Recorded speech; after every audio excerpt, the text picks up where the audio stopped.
think you've heard tonight two very different visions for our country. One that is focused on the future, and the other that is focused on the past, and an attempt to take us backward. But we're not going back.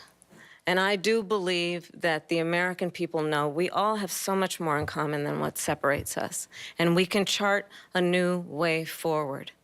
And a vision of that includes having a plan, understanding the aspirations, the dreams, the hopes, the ambition of the American people, which is why I intend to create an opportunity economy, investing in small businesses, in new families, in what we can do around protecting seniors, what we can do that is about giving hardworking folks a break and bringing down the cost of living.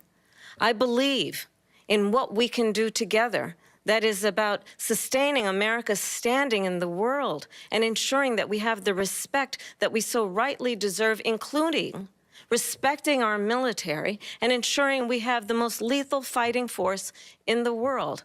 I will be a president that will protect our fundamental rights and freedoms, including the right of a woman to make decisions about her own body and not have her government tell her what to do.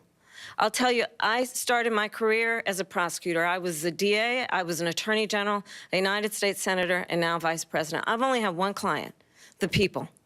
And I'll tell you, as a prosecutor, I never asked a victim or a witness, are you a Republican or a Democrat? The only thing I ever asked them, are you okay? And that's the kind of president we need right now. Someone who cares about you and is not putting themselves first.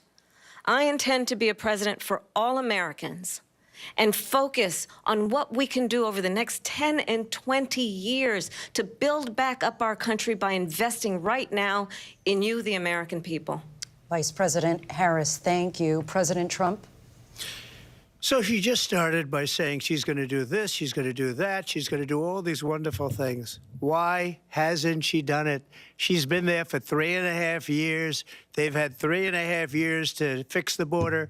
They've had 3.5 years to create jobs and all the things we talked about. Why hasn't she done it? She should leave right now, go down to that beautiful White House, go to the Capitol, get everyone together and do the things you want to do, but you haven't done it, and you won't do it because you believe in things that the American people don't believe in.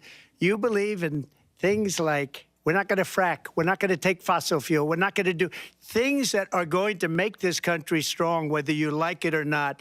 Germany tried that, and within 1 year, they were back to building normal energy plants. We're not ready for it. We can't sacrifice our country for the sake of bad vision. But I just ask one simple question. Why didn't she do it? We're a failing nation.